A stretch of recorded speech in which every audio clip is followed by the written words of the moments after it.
Welcome to my new podcast.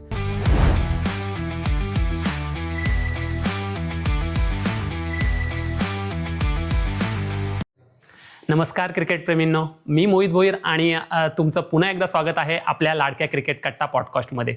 तर आजचा आपला एपिसोड खरंच खूप खास होणार आहे, कारण आज आपण पुन्हा एकदा मुरुड तालुक्यातील नादगाव या ठिकाणी आहे. तर आज आपल्यासोबत खलबसकर सर जोडणार आहेत. तर त्यांचं बोलायचं झालं ना तर पूर्ण मुरुड क्रिकेट विश्वामध्ये ते हार्ड हिटर किंबहुना पूर्ण रायगडमध्ये जर आपण पाहायला गेलो तर बायकर मॅनसुद्धा या नावाने सुद्धा त्यांची ओळख आहे.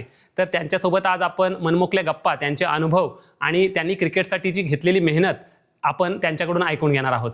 स्वागत आहे फहद खलबसकर तुमचं आपल्या क्रिकेट कट्टा पॉडकास्टमध्ये. तर पहिल्यांदा तुमची क्रिकेटची सुरुवात आणि तुम्हाला क्रिकेटची आवड नेमकी कशी निर्माण झाली होती? क्रिकेटची सुरुवात माझी अशी झालेली की आमचा अंडरम क्रिकेट खेळायचो आम्ही गलीमध्ये. जेव्हा आतिक कापसे म्हणून आमचे एक सिनियर प्लेयर होते किंवा एक सिनियर भावासारखे होते, ज्यांनी मला प्रत्येक वेळी मला संधी दिली. अंडरम खेळून मला आमच्या गलीमध्ये भरपूर असे पोरं होते की अंडरम खेळायची तिथं. त्याच्यानंतर माझी सुरुवात अंडरम बॉक्समधून झाली. आमची टीम होती जानता राजा. त्या टायमाला सर्वात चांगली टीम जानता राजा नांदगावमधून होती. त्यावेळी कल्पेश बुवामधून आमचे कॅप्टन होते. ते मला संधी दिलेली आणि त्या टुर्नामेंटला पहिली टुर्नामेंट त्यांनी मला संधी दिलेली. बेस्ट बॅट्समन आणि बेस्ट बॉलर मला आणि मॅन ऑफ द सिरीजसुद्धा मला भेटलेली होती. म्हणजे तुमची सुरुवात बॉक्स टाईप किंवा अंडरमपासून झाली होती? हो, नक्की. मग ओव्हरआर्म क्रिकेटमध्ये कधी पदार्पण केलं होतं? ओव्हरआर्म क्रिकेट जेव्हा मी 8वीत होतो आणि ॲज अ बॉलर म्हणून मी पहिल्यांदा टुर्नामेंट आमच्या A1 नांदगावच्या ग्राउंडवरती खेळलेलो. त्या ठिकाणी मला पहिलाच टुर्नामेंट अशी मोठी टीम लागलेली. मोहसिन कासकर असे दिग्गज प्लेयर होते. मोहसिन कासकर किंवा अनवर मटेकर असू दे, मोहसिनबाई होते. असे भरपूर मोठमोठे प्लेयर होते, जे लोकांना मी बॉलिंग टाकून त्यांना आऊट केलेला. त्या टायमाला मला 20 रुपये त्या टायमाचं बक्षीस मला भेटलेला. नक्कीच. तुमची सुरुवात तर बॉक्स क्रिकेटपासून झाली होती. मग ते नेमकं साल कोणतं होतं? तर तो नेमका वर्ष होता, मला असं वाटतं की 2010 ते 8 असावा, कारण मी 8वीमध्ये होतो. मला आजही आठवत आहे. तो इयर माझ्यासाठी खूप इम्पॉर्टंट होता. नक्कीची सुरुवात 2007 ते 8 शालेय जीवनापासूनच झाली होती. तर तुमच्या क्रिकेट कारकिर्दीमध्ये खऱ्या अर्थाने प्रेरणास्थान कोण आहेत? प्रेरणास्थळ असे म्हणजे मी जेव्हा लहान होतो तेव्हापासून मुबीन धनसे म्हणून होते, त्यांना कमांडोसुद्धा म्हणतात. त्यानंतर शबीबाई म्हणून होते, त्यानंतर शादिलबाई म्हणून होते, फरहानबाई होते. असे भरपूर आहेत ज्यांचं नाव मी घेऊ शकत नाही. एवढे जण होते ज्यांनी मला माझ्या म्हणजे ॲबिलिटी बघितली, म्हणजे क्लास बघितला की हा चांगला खेळतो, चांगला खेळू शकतो. यामुळे मला त्यांना असं वाटलं की हा काहीतरी मोठा करण्याची ह्याच्यामध्ये क्षमता आहे. नक्कीच. तुम्हाला पूर्ण गावचा किंवा तुमच्या गावातील खेळाडूंचा सपोर्ट होता, परंतु तुमचा फॅमिली सपोर्ट कसा राहिला क्रिकेटमध्ये? नक्कीच फॅमिली सपोर्ट होता, म्हणून अद्याप मी क्रिकेट खेळतो आहे. आईबाबांचा असू दे किंवा माझ्या मोठ्या मोठ्या भाऊ फरांचा जेवढा सपोर्ट मला आहे अद्यापही आहे. त्याच्यानंतर माझे वाईफ आहेत, वाईफचासुद्धा मला खूप सपोर्ट आहे. तुम्हाला नांदगाव संघाकडून संधी मिळाल्यानंतर तुमचा पहिला असा कोणता सामना आठवतोय का तुम्हाला, किंवा स्पर्धा जिथे तुमची परफॉर्मन्स चांगला झाला होता? हो, नक्कीच आठवणीत आहे. तो असा जो मैदान होता तुम्हाला आठवतो आहे, बार्शीवचा मैदान होता आणि जो संघ होता तो बलाढ्य संघ होता. आमच्या मुरुड तालुक्यामध्ये सर्वात मोठा संघ म्हणजे शिगऱ्याचा संघ. त्यांच्या विरोधात मी पहिल्यांदा जेव्हा मला संधी दिली त्यावेळी मी 10 बॉलमध्ये 50 रन मी मारलेले. म्हणजे लाईफमधील पहिली हाफ सेंचुरी होती. ते म्हणजे माझ्या विरोधात टीम असते ती शिगरा संघ. नक्कीच. म्हणजे दादा संघ समोर होता, परंतु मग त्यावेळी तुम्हाला काय मनामध्ये भीती वाटली होती का, की आपण नवीन आहोत आणि समोरचा संघ पूर्ण अनुभवी आहे? हो, नक्कीच. कारण नर्वस होतो, पहिला होता. आणि माझ्या सिनियरचा सपोर्ट असा होता की भाई तू जा, बिंदास खेळ, कोई मसला नाही. ते जो नॅचरल गेम आहे उस तरह से तू बिंदास खेळ दे. नक्कीच. म्हणजे तुमच्या पहिल्या स्पर्धेमध्ये चांगला परफॉर्मन्स तुमच्या माध्यमातून झाला होता? हो, नक्कीच. मला जे आठवण आहे. आणि त्या टायमाला जेव्हा मी षटकार मारत होतो, मी कधी असं बघितलं नाही की झहीरबाई आहे, अल्ताफबाई आहे या महबूबबाई आहे. ज्या टायमाला ते सिनियर किंवा जे लेजंड प्लेयर होते शिगऱ्याच्या टीममध्ये, त्यांच्यासमोर मी खेळताना माझी 50 झालेली, तो क्षण मला आजही आठवण आहे. सर, तुम्ही ॲज अ आयकॉन किंवा ग्रामीण क्रिकेट खेळत असताना तुम्हाला कठीण गोलंदाज कोण वाटतात? कठीण गोलंदाज असा मला जरी असं वाटत नाही, पण अंकुर सिंगच्या समोर जेव्हा खेळत होतो थोडासा कठीण जरा मला तो गेलेले. नक्कीच सर, आपली जी स्पर्धा होते मुरुड, अलिबाग आणि रोहा 3 तालुक्यांची वीर दामदार आमदार प्रीमियर लीग, त्या तिन्ही पर्वांमध्ये तुमचा परफॉर्मन्स चांगला राहिला आहे, तर त्या स्पर्धेबद्दल तुम्ही काय सांगाल? नक्कीच ती स्पर्धा माझ्यासाठी लकी आहे, कारण ज्या 3 सीझनमध्ये भरपूर माझा परफॉर्मन्स तिकडे चांगला राहिलेला आहे. पहिला जे सीझन होता त्या टायमाला मी पहिली सीझनचे माझे कॅप्टन होते कैवल्य पाटील. त्याच्यानंतर हुसेन टाकेने मला हे केलेला. नक्कीच. त्याच्यानंतर मी ॲज अ कॅप्टन म्हणून तिकडं होतो तिसरे पर्वामध्ये, आणि तिन्ही पर्वामध्ये माझा जे परफॉर्मन्स होता खरंच चांगला होता. तुमचे तिन्ही सीझन तर चांगले राहिलेच होते, परंतु दुसरा सीझन असा होता की तिथे तुम्हाला उत्कृष्ट फलंदाज म्हणून बाईक मिळाली होती. तर तो बाईक मिळाली, तो क्षण नेमका कसा होता? हो नक्कीच, कारण दुसऱ्या पर्वामध्ये मला बाईक भेटलीच होती. माझी जी टीम होती हुसेन टाकेची, म्हणजेच आसिफबाची जंजिरा पॉईंट म्हणून टीम होती. त्यांनी मला 14,000 पॉईंटमध्ये विकत घेतलेला होता किंवा त्यांच्या टीममध्ये ॲड केला होता. त्याच्यानंतर माझ्या मनात असा होता की जेव्हा पहिला सीझन जेव्हा झालेला, तेव्हा माझे 19 ते 20 रन काहीतरी कमी पडलेले. सेमीफायनल आणि फायनलमध्ये मी अपयशी ठरलेलो, आणि त्यावेळेला कैवल्य पाटीलला ती बाईक भेटलेली. तो चांगला खेळलेला म्हणून त्याला ती बाईक भेटलेली. त्याचा काही नो डाऊट तो चांगला प्लेयर आहे, आणि आणखीन पुढे त्याला भेटावी अशी माझी अपेक्षा आहे. पण त्यामधून काहीतरी शिकावा असा मला तर असा वाटतो. आणि त्याच्यानंतर जी मी थोडी मेहनत घेतली माझ्या फिटनेसवर, किंवा जे आमचं जे मॅनेजमेंट होता जंजिरा पॉईंटचा, ते मला जबाबदारी दिलेली की भाई तू अच्छा खेलेगा तो हम लोग जीतेंगे, तू और हुसेन अच्छा खेळला. कारण जे संघ होता पूर्ण मुरुडचा संघ होता. त्याच्यामध्ये फक्त एक अलिबागचा प्लेअर होता आणि एक रोहाचा प्लेअर होता तेजस नरे. अलिबागचा होता पार्थ घरत. सगळं जबाबदारी जी होती आसिफाने मला बोललेले की भाई तेरे को ही सब कुछ लेके चलने का है, तेरे को ही खेळणे का है. ती जबाबदारी म्हणून मी खेळत होतो, बाईकच्यासाठी म्हणून असं खेळत नव्हतो. तर तो क्षण काय माझ्यासाठी इम्पॉर्टंट आहे, कारण त्या टायमाला रमजान होता, आणि ते रमजानमध्ये मी रोजे पकडूनसुद्धा ती मॅच खेळलेलो, आणि 3 मॅन ऑफ द मॅच मी घेतलेलो त्या टुर्नामेंटमध्ये. तेव्हा जे दुपारचा टाईम होता, रोजा होता, आणि तो क्षण मला असा आहे की मी विसरू शकत नाही. नक्कीच, तुम्हाला जी ती बाईक मिळाली, ती मुरुड तालुक्यातील फक्त 3रे प्लेयर तुम्ही आहात जे की बाईक मिळाली होती. परंतु त्या स्पर्धेची अजून एक आठवण आहे, आणि मला प्रेक्षकांकडून खास त्या क्वेश्चनची डिमांड आहे की तुम्ही त्याला तो क्वेश्चन विचारा. तो क्वेश्चन असा आहे की तुम्ही 3ऱ्या सीझनमध्ये जेव्हा सेमीफायनलचा सामना खेळत होतात आणि तो सामना तुम्ही जिंकवलात, परंतु त्याच्यानंतरचे तुम्ही सेलिब्रेशन केलं होतं, के.एल. राहुल ज्याप्रमाणे करतो त्याप्रमाणे ते सेलिब्रेशन केलं. त्या सेलिब्रेशन मागे नेमकी कहाणी काय आहे? हो नक्कीच, कारण तो सेलिब्रेशन जे होता तो मलाही सुद्धा कमेंट्स आलेले, आणि लोकांनी मलाही विचारलेला की तो ग्राउंड तुझा नाही आहे, तू तो सेलिब्रेशन का करतो आहे.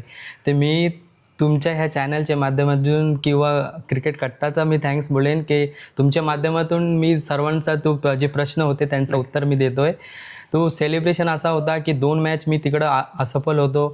स्टार्टिंगच्या लीगचे मॅचेस होते तिकडं मी काय खेळलेलो नाही. नंतर क्वार्टर फायनलला चांगला परफॉर्मन्स झाला, 5 बॉल 5 6 मारले. त्यानंतर सेमीफायनलचा क्रुशल मॅच होता तिकडं, आणि तो सेलिब्रेशन असा होता की मी जो केला तर ठीक आहे केला, पण कुठे ना कुठे तो माझा लकी ग्राउंड आहे. ते मी लोकांना सांगत होतो की हा ग्राउंड माझा लकी आहे, कारण मी पहिल्या पर्वामध्ये सेकंड आलेलो, दुसऱ्या पर्वामध्ये मला बाईकही भेटलेली, आणि तिसऱ्या पर्वामध्ये मी ॲज अ कॅप्टन म्हणून विनर झालेलो, आणि ते लोकांना मी दाखवत होतो की हा ग्राउंड माझ्यासाठी लकी आहे. नक्कीच, तुम्ही ग्रामीण क्रिकेट तर चांगल्या पद्धतीने खेळत होतात, परंतु त्याच्यानंतर आपल्या ह्या ज्या अलिबागमध्ये स्पर्धा व्हायला लागल्या 3 तालुक्यांच्या, त्यातून तुम्हाला खरी ओळख मिळाली. परंतु तुम्हाला ॲज अ आयकॉन म्हणून आम्ही किंवा प्रेक्षकसुद्धा कमी पाहतात. ग्रामीण क्रिकेट तुम्ही जास्त खेळतात, तर ह्याच्या मागचं रहस्य काय आहे नेमकं? हो नक्कीच, कारण असं आहे ना की माझी जी मेंटॅलिटी किंवा माझा जो ग्रामीणचा संघ आहे तो खरंच खूप चांगला संघ आहे. आणि या 3 तालुक्यामध्ये किंवा म्हसला असू दे किंवा श्रीवर्धन असू दे, या 5ही तालुक्यामध्ये जेव्हा आयकॉनची टुर्नामेंट होतो, सर्वजण मलाही विचारतात आणि मलाही कॉल येतात की भाई आते हो क्या, भाई फ्री हो क्या. ते मी अगोदरच त्यांना बोलायचो की नाही भाई हम लोग का टीम आहे, कारण आमचा संघ एवढा ताकदवर आणि बलाढ्य त्यावेळी होता आणि आजही आहे की आमची टीम अगोदरच तिकडे बुक असायची, आणि त्याच्यामध्ये 3 किंवा 4 आयकॉन त्यावेळीही असायचे आणि आजही आहेत. पण असा व्हायचा की मला कॉल यायचे, पण मी माझा संघ सोडून तिकडे जात नव्हतो. आमची जी मेंटॅलिटी किंवा आमचा जो संघ होता ते ते मला अगोदरपासूनच सांगायचे की गावाचा क्रिकेट किंवा ग्रामीण क्रिकेट हा खूप इम्पॉर्टंट आहे. जेव्हा मी लहानपणापासून सुरुवात केलेली तिथपासून माझ्या डोक्यामध्ये किंवा मला असं बोलायचं जायचा की भाई ओपन का क्रिकेट ठीक आहे लेकिन गाव के लिए पहिला प्रायोरिटी, आणि ते नक्कीच व्हायला पण पाहिजे. गावचा क्रिकेट अगोदरच आहे, नंतर ओपन क्रिकेट आहे. नक्कीच तुम्ही आधी आपल्या गावच्या संघाला प्रायोरिटी देताय. तर अशी एखादी घटना कधी घडली आहे का की ॲज अ आयकॉन म्हणून सुद्धा तुम्हाला कॉल आला आहे आणि आपला उद्या संघ, गावचा संघ आपल्या स्पर्धेमध्ये कुठल्या तरी खेळणार आहे, तर अशी कोणती एखादी घटना आहे का तुमच्या क्रिकेट कारकिर्दीमध्ये? हो नक्कीच, कारण असा भरपूर वेळा झालेला आहे. पण जो किस्सा आहे जो सांगू इच्छितो, आमची मॅच आम्ही ग्रामीणला खेळत होतो. श्रीवर्धन तालुक्यामध्ये सर्व गाव आहे, तिथं आम्ही खेळत होतो. 1.5 लाखाचा मॅच होता. तिकडं आम्ही सेमीफायनलला गेलेलो, क्वालिफाय झालेलो. त्यानंतर दुसऱ्या दिवशी आम्हाला जायचं होतं वसई विरारला. त्या टायमाला भरपूर चांगला संघ होता आमच्या. परागदादा होते, त्याच्यानंतर अलिबागचे भरपूर असे मोठमोठे नाव होते. त्या टीममध्ये आम्ही तिकडं वसई विरारला गेलेलो. तिकडं माझा परफॉर्मन्स चांगलाच झालेला 2-3 मॅचमध्ये, आणि तिथंही आम्ही सेमीफायनलला गेलेलो. पण आदल्या दिवशी माझी मॅच ग्रामीणची होती आणि तिथं मला परागदादा हा रिलेट नक्कीच करणार, कारण परागदादा मला खूप फोर्स करत होता की थांब फहाद, तू चांगला खेळतोस, इथं प्राईजही सुद्धा भेटेल. पण तिकडं मी त्याला बोललो की नाही, माझा गावासाठी मग अगोदर प्रायोरिटी माझी गावाची आहे. माझ्यावर माझा गाव जे आहे अवलंबून आहे, आणि मी जर नाही तिकडं गेलो तर नक्कीच मला ते काय ना काय थोडासा कारण ते आमच्यामध्ये मेंटॅलिटी अशी होती नक्कीच की जर आम्ही गावासाठी नाही खेळलो तर काहीतरी बँड होईल की काय असं एक असतो नाही काहीतरी, ते नक्कीच ते माझ्या मनामध्ये आणि भीती होती की काहीतरी वादविवाद व्हायला नको. म्हणून मी जातो दादा, मला तू माफ कर म्हणून असंही सांगितलेलं त्याला, आणि मी त्या टायमाला ती मॅच खेळण्यासाठी आलेलो. म्हणजे तुमच्या गावच्या क्रिकेटसाठी तुम्ही ॲज अ आयकॉन म्हणून भरपूर टुर्नामेंटचा त्याग केलेला आपल्याला या घटनेतून, म्हणजे या किस्स्यामधून आपल्याला पाहायला मिळतंय. नक्कीच. तर तुम्ही मुरुड ग्रामीणमध्ये किंवा ॲज अ आयकॉन म्हणून सुद्धा चांगला परफॉर्मन्स तुमच्या माध्यमातून होत होता. परंतु कुठेतरी 2023 किंवा 24चा साल असेल, तिथे कुठेतरी क्रिकेटपासून तुम्ही लांब राहिलं होतं. तर त्या सालांमध्ये किंवा त्या 2 वर्षांमध्ये नेमकी काय घटना घडली होती की तुम्ही क्रिकेटपासून लांब होतात? नक्की सांगू इच्छितो, ज्यावेळी मी 2022-23 असा जो वर्ष होता, मी थोडासा लांब होतो. त्यावेळी मी मर्चंट नेव्ही जॉईन केलेली, शिपवर होतो. 6 महिने शिपवर होतो. त्याच्यानंतर मी इथं आलो. थोडीशी इंजरीज अशी झाली, विकनेस होता, नीजचा प्रॉब्लेम झालेला मला. आणि त्या टायमाला असा होता की डॉक्टरकडे जेव्हा मी कन्सिडर केला, डॉक्टरनी मला सांगितला की तुझी जी इंजरी आहे किंवा नीचा प्रॉब्लेम, रिगारमेंटचा प्रॉब्लेम झालेला. पण त्यावेळी ते डॉक्टरने सांगितलेला की तुझ्याकडे 2च ऑप्शन्स आहेत, की तू एक ते क्रिकेट खेळ, एक ते ऑपरेशन कर. आणि जेव्हा मी ऑपरेशनचा विचार केला, ते डॉक्टरनी मला सुद्धा सांगितलेला की हा ऑपरेशन सक्सेसफुली होणार ह्याची 100% शक्यता नाही आहे. पण कुठे ना कुठं तो मी थोडासा रेस्ट घेतला. त्या वर्षामध्ये थोडासा कमी क्रिकेट खेळलेलो. नक्कीच. म्हणजे मला असं ऐकण्यात भेटलं की तुम्ही एक मॅचच्या आधी गोळी घ्यायचात आणि दुसऱ्या दिवशी मॅच खेळायला जायचात. हो नक्कीच, असंच व्हायचं. कारण मला एवढा इंजरीचा पेन होता, अक्षरशः माझे पाय असे सुजायचे. आणि जेव्हा मी मॅच खेळायचो, संध्याकाळी यायचो, पेन किलर घ्यायचो. नंतर जर उद्या माझी मॅच आहे त्याआधी मी पेन किलर घ्यायचो. पेन किलर ही चांगली नाही आहे, मला आता कळतो आहे. माझी जशी एज होते, नक्कीच तो मला कुठं ना कुठं त्रास होतो आहे पेन किलरचा. नक्कीच. परंतु तुम्हाला क्रिकेटची आवड किंवा गावची आवड असल्यामुळे ते तुम्ही क्रिकेट चालू ठेवलं आजारी असताना सुद्धा? हो नक्कीच, मला असं वाटायचं की माझा संघ आहे आणि जेव्हा माझ्या संघाला माझी गरज आहे, त्या टायमाला जर मी तिकडं उभा नाही राहिलो तर एवढा क्रिकेट खेळून काय फायदा. नक्कीच. तुम्हाला एवढ्या मोठ्या आजारातून सुद्धा तुम्ही क्रिकेट चालू ठेवलं होतं. परंतु त्या 2 वर्षांमध्ये तुम्हाला कोणी सपोर्ट केला क्रिकेटपासून लांब असताना, किंवा तुम्ही ते फिटनेस कसं राखलं ह्याच्यानंतर? नक्कीच, त्याच्या मागं एकच माझ्यासाठी तो हिरोच आहे. तर त्याचं नाव शादिल हालडे आहे, जे माझे फिटनेस गुरु. मी प्रत्येक वेळी माझे स्टेटसमध्ये किंवा माझे रील्समध्ये तुम्ही मला बघू शकता किंवा त्यांनाही बघू शकता सोबत. ते मला ॲज अ लहान भावासारखे आणि ते ॲज अ मोठे भाऊसारखे माझ्यासाठी आहेत. आणि जेवढा त्यांच्यासाठी मी बोलेन तेवढा कमी आहे माझ्यासाठी. नक्कीच. तर तुमच्या त्या फिटनेसच्या रीलसुद्धा व्हायरल झालेल्या आपल्याला पाहायला मिळतात. तर तुम्ही तरुण मुलांना याच्या माध्यमातून, म्हणजे फिटनेसच्या माध्यमातून कोणता सल्ला द्याल? सल्ला असा काही नाही, मी काय एवढा मोठा खेळाडू किंवा एवढा मोठा झालो नाही की कोणालाही असा सल्ला वगैरे. पण खरंच जेव्हा तुम्ही 25वी पार करता किंवा 30वी पार करता, कुठं ना कुठं फिटनेस हा इम्पॉर्टंट भाग असतो. फिटनेसमध्ये असाल तर तुम्हाला कधीही इंजरी येणार नाही. मसल्स वगैरे क्रॅम्प्स येतात, हॅमस्ट्रिंगला प्रॉब्लेम्स येतात. तुम्ही बघू शकता, तुम्ही एखादी मॅच खेळू शकता किंवा एखादे दिवस घालवू शकता, पण तुम्ही कन्सिस्टन्सी त्याच परफॉर्मन्सवर तुम्ही राहू शकत नाही. तुम्हाला फिटनेस हा इम्पॉर्टंटच आहे. नक्कीच, म्हणजे क्रिकेटमध्ये जर सातत्य ठेवायचं असेल तर फिटनेस हा महत्त्वाचा आहे. नक्कीच फिटनेस इम्पॉर्टंटच आहे. तर पहा सर, तुमचं वय जरी कमी असलं तरी पण तुम्ही क्रिकेट भरपूर खेळलाय. तर या पूर्ण क्रिकेट कारकिर्दीमध्ये तुम्ही क्रिकेटकडून काय असं शिकलात? शिकलात भरपूर असे आहेत. प्रामाणिक राहायचा शिकलो, रिस्पेक्ट कशी करतात सिनियरशी, रिस्पेक्ट कशी करतात आपले जे लहान आहेत त्यांच्याशी. गावाचं क्रिकेट हा मी भरपूर खेळलो आहे. गावामध्ये राजकारण कसा होतं तेही शिकलो आहे. आणि त्यात ॲज अ कॅप्टन म्हणून मी खूप वेळा खेळलो आहे. लीग असू दे किंवा बाहेरचं क्रिकेट असू दे किंवा गावासाठी. तर तुम्ही आपल्या क्रिकेट कट्टा माध्यमातून तरुण मुलांना कोणता संदेश द्याल? संदेश असा काही नाही की मी एवढं मोठा नाही झालो आहे की कोणालाही संदेश वगैरे. पण एवढा सांगू इच्छितो की प्रामाणिक राहा आपल्या संघासोबत. जेव्हा तुम्ही खेळता आपल्या संघाच्या सोबत राहा. संघ हारतोय जिंकतोय ती वेगळी गोष्ट आहे. आणि रिस्पेक्ट करा सिनियर लोकांची. जसा तुम्ही त्यांच्या तोंडावर आहात तसा त्यांची मागणं पण तशीच राहा. असा नको व्हायला की तुम्ही त्यांच्या तोंडावर चांगले आहात आणि मागून तुम्ही बॅड पिचिंग करताय की काही. आणि तेच सांगेन, फिटनेसवर लक्ष द्या. जेव्हा तुम्ही 25शी पार कराल तेव्हा तुम्हाला समजेल की आता फॉर्म आहे तर ठीक आहे, ते जेव्हा तुम्ही चांगला खेळताय. आणि कुठलीही हवा आपल्या डोक्यामध्ये जाऊ देऊ नका, कारण रील्स आणि जे आता सोशल मीडिया आहे तो एखादा षटकार किंवा एक इनिंग खेळली तर आपण लगेचच रील्स टाकतो. असा होऊन तुम्ही मोठा खेळाडू कधी होणार नाही. तुम्हाला वर्षानुवर्ष सातत्याने जे आपला क्रिकेट आहे ते वर्चस्व गाजवायला लागतो जेव्हा तुम्ही मोठे प्लेअर व्हाल.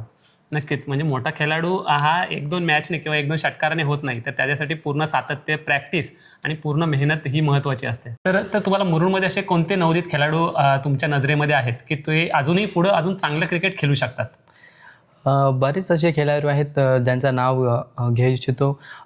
हुसेन टाके तर आहेतच, राज पाटील. आता हे दोन असे आहेत खेळाडू जे ट्रेंडिंगमध्ये आहेत. त्याच्यानंतर राज धारवे आहेत, आयमान आहे, दिवेश आग्रावकरसुद्धा चांगला खेळतो आहे. आणि हे असे खेळाडू आहेत जे पुढे जाऊन नक्कीच एक आपलं नाव करतील. नक्कीच, पण हे तर नवोदित खेळाडू ट्रेंडिंगमध्ये आहेत, परंतु असे कोणते खेळाडू आहेत का की ज्यांना जास्त संधी मिळाली नाही किंवा काही कारणांपासून ते क्रिकेटपासून दूर झाले? नक्कीच असे भरपूर खेळाडू आहेत. सामरान कारभारी म्हणून माझ्या संघातला एक खेळाडू होता. त्याच्याकडं व्हेरिएशन भरपूर होते, सर्वांना माहितीसुद्धा आहे. तो मोठ्या प्लॅटफॉर्मवर सुद्धा खेळलेला, रायगड प्रीमियर लीगसुद्धा 2 वेळा खेळलेला आहे. नक्कीच, पण तो असा कोणता कारण तुम्हाला माहिती आहे का की तो क्रिकेटपासून थोडा लांब राहिला? हो नक्कीच, कारण तो जॉबमुळे गल्फला गेलेला आहे आणि तिथून इथं येऊन एक महिना असतो सुट्टी. तर ते कमबॅक तेवढा होऊ शकत नाही असं मला वाटतं. नक्की. तर फास्ट सरांसोबत आपण एक छोटासा रॅपिड फायर घेणार आहोत. सर, तुम्हाला चौकार आवडतो की षटकार? चौकार, कारण मला आमदार प्रीमियर लीगमध्ये चौकारासाठी सुद्धा पारितोषिक 20,000 भेटलेला म्हणून चौकार. नक्कीच. तर तुमचा आवडता शॉट कोणता? Pull shot. पण तो कोणत्या खेळाडूचा आवडतो? नक्कीच मला पराग खोत आणि इश्तियाक कलबसकरचा खूप आवडतो. तुम्हाला रायगडमधील आवडता फलंदाज कोणता? योगेश पेनकर. नक्कीच. आणि मुरुड ग्रामीणमधील? हुसेन टाके आणि राज पाटील. नक्कीच. आवडता गोलंदाज अंकुर सिंग आणि विजय पावले. नक्कीच. तुमची आवडती स्पर्धा कोणती? आवडती स्पर्धा आतापर्यंतची माझी आमदार राहिली, कारण ती लकी आहे माझ्यासाठी. नक्कीच. तर तुम्हाला आवडतं मैदान कोणतं आहे तुमचं? माझं आवडतं मैदान माझा स्वतःचा A1 नांदगाव ग्राउंड आणि जिथे आमदार प्रीमियर लीग होतो तलवार ग्राउंड. नक्कीच. आणि आपल्या क्रिकेट जगतामध्ये तुमचे आवडते समालोचक कोणते आहेत? आवडते समालोचक भरपूर आहेत. चंदू सेटे सर आहेत, संदीप जगे सर आहेत, आपले प्रदीप भोईर सर आहेत. हे मला खूप आवडतं. त्यांना असा वाटतो की ऐकावं असं वाटतं. फास्ट सर, त्यांच्या माध्यमातून आपल्याला चांगलं क्रिकेटचं त्यांचा अनुभव किंवा क्रिकेटची जर्नी आपल्याला त्यांच्याकडून ऐकायला भेटली. तर त्यांचं पुन्हा एकदा मनापासून आभार मानतो. आभार तुमचाही सुद्धा आहे. आणि ही जी माझी जर्नी होती, सुरुवातपासून ज्या लोकांनी मला जे ऑपॉर्च्युनिटी दिलीत किंवा मला सपोर्ट केला त्यांचा सर्वांचा आम्ही आभार मानतो. आणि हे जे माझी जे जर्नी जे लोकांपर्यंत पोचवायचं जे तुम्ही क्रिकेट कट्टाने जे काम केलं आहे, मी तुमचाही सुद्धा आभार व्यक्त करतो मनापासून. Thank you so much. तर या व्हिडिओमध्ये फाज सरांची पूर्ण क्रिकेट जर्नी आपल्याला पाहायला ऐकायला मिळाली. तर ही व्हिडिओ आवडल्यास लाईक करा, शेअर करा आणि अशाच नवनवीन खेळाडू आपल्या चॅनलवर पाहण्यासाठी, त्यांच्या इंटरव्ह्यू आणि त्यांचे पॉडकास्ट पाहण्यासाठी आपल्या चॅनलला सबस्क्राईब करा.